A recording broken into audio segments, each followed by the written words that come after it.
18 বছর পরে পুরনো দিঘির পাড়ে একা একা এলাম যখন। আজ 18 বছর পরে পুরনো দিঘির পাড়ে একা একা এলাম যখন। দেখি কৃষ্ণচূড়ার গাছে নাম দুটো আজও আছে, কৃষ্ণচূড়ার গাছে নাম দুটো আজও আছে। লিখেছিলাম তুমি আর আমি,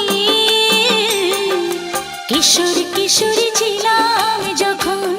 ও কিশোর কিশোরী ছিলাম যখন। আজ 18